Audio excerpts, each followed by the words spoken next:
Okay, this is the 7th lecture for Dr. Neil Cross's Cell Pathology and Infection lecture series, and this is on targeting oncogenes with specific drugs, and this is continuing the theme of stratified or personalised cancer medicine. So in this session we're going to cover stratified cancer medicine, look at some of the molecular tests that are undertaken. Some of these you will have come across before, such as immunohistochemistry and FISH, but we're going to look at them in the very specific clinical context of HER2 testing. We're going to look at examples of where FISH and immunohistochemistry are used, how this affects routine clinical practice, and also have a think about how future developments of typically mutation detection methods might impact on future current practice. And that's certainly something you need to be thinking about whilst looking over the previous lecture on Oncotype DX as well. Okay, so stratified cancer medicine is not a completely new concept. As we've been talking about in previous lectures, we know that estrogen receptor positive, progesterone receptor positive breast cancers are amenable to treatment, and tamoxifen tends to be given, and or maybe aromatase inhibitors, maybe in postmenopausal. And we also include chemotherapy if it's needed. So as we saw in the previous lecture, in the Oncotype DX assay, we could have 100 patients coming in with breast cancer that are ER and PR positive, which is the majority of them, maybe 60% of them. Of those, some of them will require chemotherapy, some of them will not. So they're already being stratified based on clinical parameters such as grade, stage, estrogen receptor positivity, maybe also looking at immunos for Ki-67, proliferation markers, and any other features that can help decide what is the best way to treat a particular patient. We know if they're estrogen receptor or progesterone receptor negative, they're more likely to be HER2 positive. If they're HER2 positive, then maybe Herceptin can be given, and we'll focus a little bit on that in this session. If they're triple negative, neither tamoxifen or Herceptin, or if tamoxifen is not suited, aromatase inhibitors, neither of those can be given, and so you're going straight on to chemotherapy and other experimental therapies after surgery and radiotherapy. So the reason why these are so amenable to treatment is because we've got a very good treatment that targets a specific marker on these tumours, which is tamoxifen or aromatase inhibitors. So that's why they're particularly amenable to treatment. So for those patients who are HER2 positive, so they'll be typically estrogen receptor negative, but not always, but if they're HER2 positive, then they are potentially suitable for the drug Herceptin. Herceptin, very controversial drug, partly because of its cost and the fact that it is not given to all patients who might benefit from it. It's sometimes hailed as a wonder drug, but when we start looking at the clinical trials data, maybe we can decide whether or not it's a wonder drug. So this is the clinical trial that resulted in Herceptin being approved, and it's a graph showing disease-free survival of a control group and a trastuzumab, which is also known as Herceptin, group there. So at the start of the trial, obviously everybody is disease-free, obviously everybody is alive. And what we can see is in the control group, the disease-free survival drops. So these are people with either local recurrence or a distant metastasis forming, and that translates later on into a reduction in overall survival. And what we can see is there is quite a large gap between the control group and the trastuzumab Herceptin treated group here, showing that there's a really quite large benefit to taking Herceptin compared to the control, whereas here there is a modest difference in survival, which really only opens up at 4 to 5 years. Now these stats are not particularly good for the patients, because these are mostly late stage or quite advanced cancers to start with, and where Herceptin may well be much more useful is in early stage breast cancers. Most of these patients here would have been through rounds of chemotherapy prior to then being given Herceptin almost as a drug of last resort for this clinical trial. However, the key thing to note here is in the trials where Herceptin is being given to very late stage patients, it extends life but it doesn't cure the patients. So this is something to be aware of with this drug in late stage patients, is that eventually these patients, if you follow them longer term, that the Herceptin would extend the average lifespan but wouldn't completely cure any of those patients. Now, when used in early stage breast cancer patients, Herceptin may well have curative, very long-term survival benefits, but certainly in this group that wasn't the case. So what we need to do is find out which patients are HER2 positive, and those patients are the ones which will be treated with Herceptin. So Herceptin is a monoclonal antibody directed to the HER2 protein. It's driven from the ERB2 oncogene. HER2 signals excessive proliferation, so when it's overexpressed, the cancer cells grow. The reason for the overexpression of HER2 protein, as shown in this immunohistochemistry, is HER2 gene amplification, and this shows a fluorescence in situ hybridization, showing in red copies of the HER2 gene, in green copies of the chromosome 17. The HER2 coding gene is on chromosome 17. So this shows that there are additional copies of the gene caused by gene duplication. So it's only if HER2 is overexpressed at the protein level or can be seen to be duplicated or amplified at the gene level that the drug is shown to be useful. If neither of these two things happen in the breast cancer, then those patients are not eligible for Herceptin. So a little bit about Herceptin's target, which is the HER2 protein driven from the ERB2 oncogene. So HER2 overexpression initiates this ligand-independent growth signaling, which is shown on this slide here. So this shows all the various human epidermal growth factor receptor types, and there's HER2.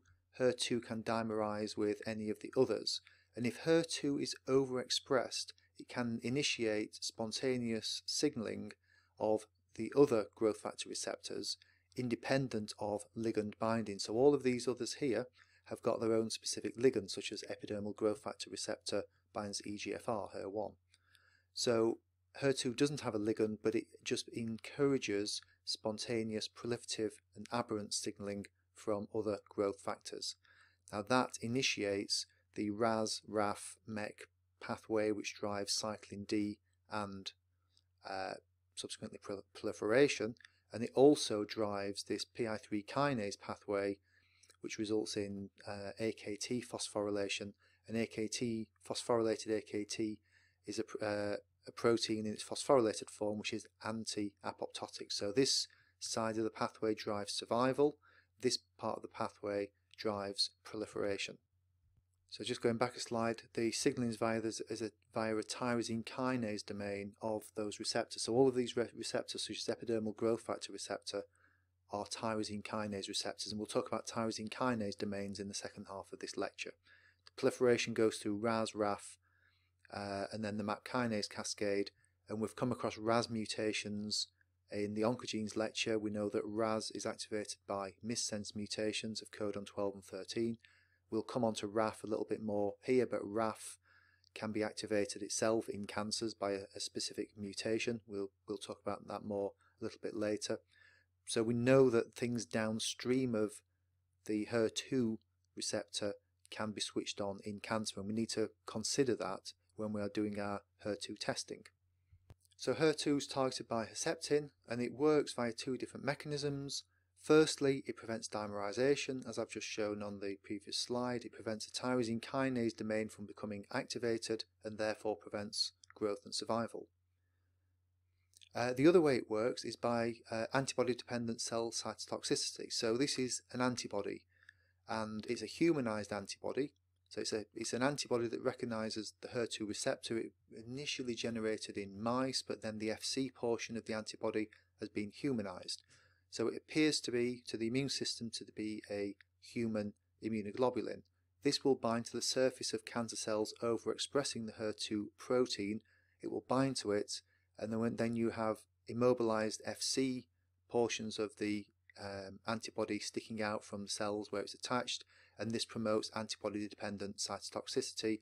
So NK cells and anything else with an Fc receptor will be able to see that cell as potentially foreign and destroy it. There's an alternate strategy which I'll talk about later, and which is the tyrosine kinase inhibitors. So because HER2's got a tyrosine kinase domain, we can use small molecule tyrosine kinase inhibitors that get inside the cell and stop that tyrosine kinase domain from signaling. So this is immunohistochemical detection of HER2 overexpression in breast cancers, and this is conventional immunohistochemistry using primary antibody, secondary antibody. That secondary antibody is tagged with an enzyme such as horseradish peroxidase, and then we add on DAB, and that gives this brown staining. What we also see down at the bottom is immunofluorescence. So this is a primary antibody to HER2, a secondary antibody that's tagged with, in this case, something like Texas Red, and that's given a fluorescence signal. And what we can see in both cases, where we've got the 3+ scoring down here and here, is very strong membranous staining. Now these samples are formalin-fixed paraffin-embedded samples, and those have been sectioned, and as we can see, we're cutting through the cells, and that allows us to see that the protein that we're looking at is actually on the plasma membrane, mostly localized to the plasma membrane, some of it cytoplasmic as well. In the 3+ staining, it's very strong, and it's in most or all of the epithelial cells, and you should be able to pick out that the mesenchyme is negative. In the 2+ staining, you can see that there's much weaker staining present. It's sometimes quite variable. It's again localized to the epithelial cells and not the mesenchyme. You should be able to pick that out. And finally, in the 1+ staining, it's really quite weak. It's not really specifically membranous staining. It's quite diffuse staining. So if it's 3+ staining, then that patient is potentially eligible for Herceptin. If it's 2+ staining, they might be, and if it's strong staining in some cells but not others, then typically what we would do is repeat this test but look at it by fluorescence in situ hybridization. If the score is 1+ or 0, these are both classed as negative. Herceptin will not work for these patients.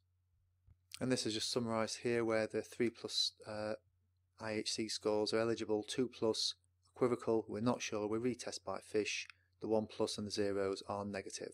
Now the FISH is mainly used as a confirmation of IHC result which has either not worked or was given a 2+ score. So I've mentioned FISH, this is fluorescence in situ hybridization, and the test is asking how many copies of the HER2 gene are there in breast cancer cells. So we're using fluorescent labeled DNA probes to bind and highlight specific chromosomes or specific genes on specific chromosomes. And FISH, you'll come across FISH as either on metaphase spreads or cells in interphase.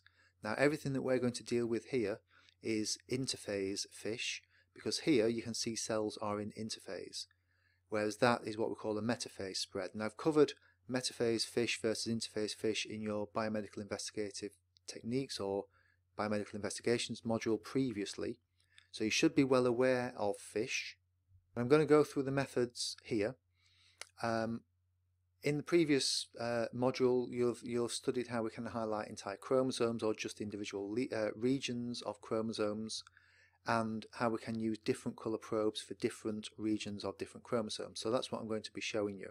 And typically we do the counter staining with a blue dye called DAPI, that's a DNA binding dye. So this slide is going to show you how FISH works. We have chromosomes attached to a glass slide. That is, in this case, a formalin-fixed paraffin embedded section. The chromosomes will diffuse, they will not look nice and compacted like this, but this is just for illustrative purposes. So we denature the DNA on the in the section, and we probe with complementary DNA to the regions of interest and label them either red or green. So here's some DNA that we're going to label red and green. So red is going to bind to one bit of one chromosome, green is going to bind to one bit of another chromosome, or they could bind to two different regions on the same chromosome. We denature the probes, we allow them to hybridize onto the denatured chromosomes, and we see where they stick. This particular probe is bound here, this probe is bound on the different chromosome. Wash off the excess, counterstain with DAPI, So all the chromatin turns blue. And then we look at it down the fluorescence microscope and we look for the presence of red and green signals. That locates the presence of this chromosome region here and this chromosome region here. Now this one's not actually a HER2 stain, this one's actually a chronic myeloid leukemia stain where you've got a fusion chromosome between this chromosome and this chromosome, which we have covered previously in biomedical investigations. When we look at FISH testing, we are doing something similar, but we've got two probes on the same chromosome. One probe is on the centromere of chromosome 17, and that is shown in green. One probe is for the HER2 gene, which is elsewhere on chromosome 17, and that is shown in red. So here's a normal cell, two red dots, two green dots, all counterstained within one dapistane nucleus, so that's a normal cell. This cell down here, you've got three green dots, so that's 3 copies of chromosome 17, but many copies of the HER2 gene, so that's positive. This one's clearly positive, and this one's interesting because although there are only 2 copies of chromosome 17, the signal is very large, and that suggests that the HER2 gene has been tandemly duplicated back to back many times. So we call these, all of these here, here and here are gene amplifications. This is like a tandem back-to-back duplication of the HER2 gene. You maybe have got 50 copies of it back-to-back in that cell. So those are all classed as FISH positive for HER2. So this is a simple algorithm for deciding whether a FISH result results in a person eligible for Herceptin. So this is mostly used where you've got an immunohistochemistry 2+ result or immunohistochemistry has failed. And what we're looking for is a ratio of HER2 to chromosome 17 being greater than 2.2 by FISH. And if it is, those patients are eligible for Herceptin. Also, if the patient has got greater than 6 copies of the HER2 gene in those cells, then that is also classed as amplified positive and eligible for Herceptin. The problem comes when you get tumours with between 4 and 6 copies of the HER2 gene, or a ratio of 1.8 to 2.2. And in this case, you tend to retest the sample, and if the ratio of HER2 to chromosome 7 is above 2, then this is just classed as amplified positive, and those would then go on to receive Herceptin.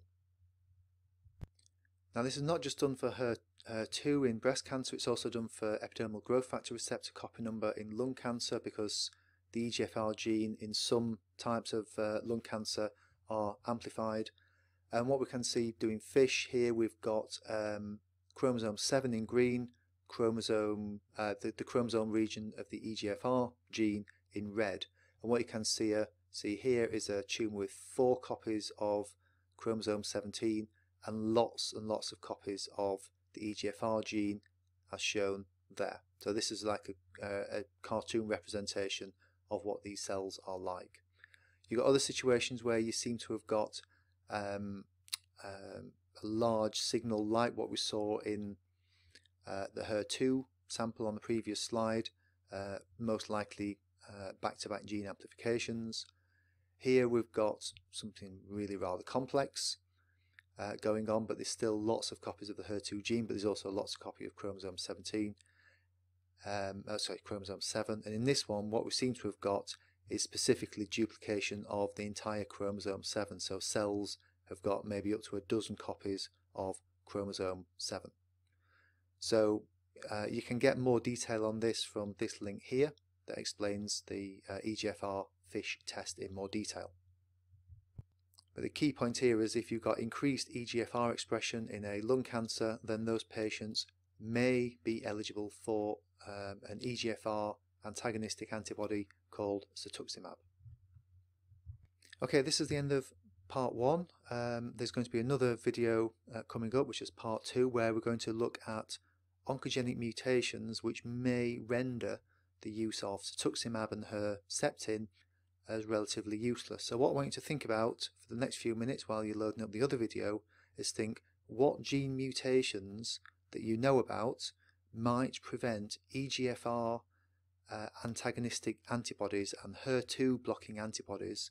What gene mutations that you've learnt about would stop those therapies from working? okay, because those are going to be the focus of the next lecture.